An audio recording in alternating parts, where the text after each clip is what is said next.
पत्र और नाम निर्देशन पत्र के बाद जैसा सबको जानकारी है, कांग्रेस के प्रत्याशी द्वारा जान करके जो जानकारी छिपाई गई थी, ये एक तरह से आपराधिक रिकॉर्ड को छिपाने का पाप है। असली में अगर आप पे कोई आपराधिक प्रकरण किसी न्यायालय में हो तो ये शपथ पत्र के साथ लिख के देना चाहिए, ताकि बाद में जब आप प्रत्याशी बनते हो तो उससे जुड़ी हुई सारी चीजों की जानकारी प्रत्येक मतदाता तक हो। लेकिन दुर्भाग्य के साथ कहना पड़ेगा, कांग्रेस के लोगों ने षड्यंत्र पूर्वक अपने प्रत्याशी का नाम निर्देशन पत्र में शपथ पत्र के साथ, जबकि वो प्रकरण उनके संज्ञान में भी था और प्रकरण के उस होने की जानकारी आज जब चुनाव अधिकारी ने बहस में उनके सामने रखी तब भी उनने एक्सेप्ट किया। तो ये इसका मतलब है कि जान करके आपने निर्वाचन अधिकारी को भ्रम में रखा था और इसी आधार पर ये जो फैसला हुआ है, मैं समूची निर्वाचन प्रक्रिया के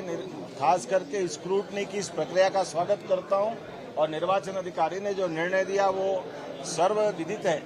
घोषित है। और ऐसे में अब कांग्रेस को आत्ममंथन करना चाहिए कि अपने प्रत्याशियों के ऐसे आपराधिक अगर रिकॉर्ड है तो वो क्यों करके सामने नहीं लाते। मुझे तो लगता कांग्रेस को हार का डर था कि उनके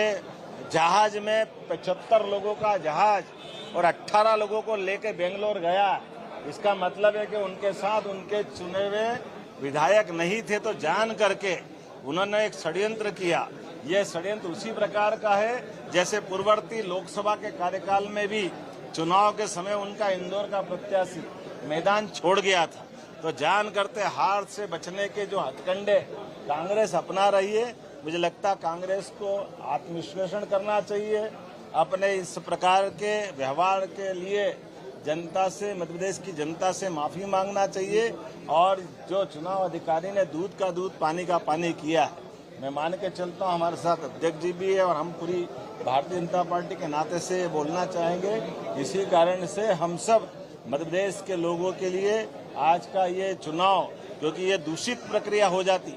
अगर जान करते आपराधिक रिकॉर्ड को छिपा करके ये चुनाव प्रक्रिया में बढ़ते तो समूचा चुनाव ये खतरे में पड़ता। मैं मान के चलता हूँ चुनाव अधिकारी ने बुद्धिमत्ता पूर्वक सामने वाले के पक्ष को भी सुन करके जो निर्णय किया और हमारे वकीलों ने भी जो जिरह की, हमारे प्रत्याशी महेश केवट जी ने आपत्ति ली और हमारे सारे जो हमारे पक्ष के वकील और हमारे पक्ष के सारे लोगों ने अपनी बात कही। ये लोकतंत्र में यही तरीका होता है और इसलिए इस लिए गए निर्णय का हम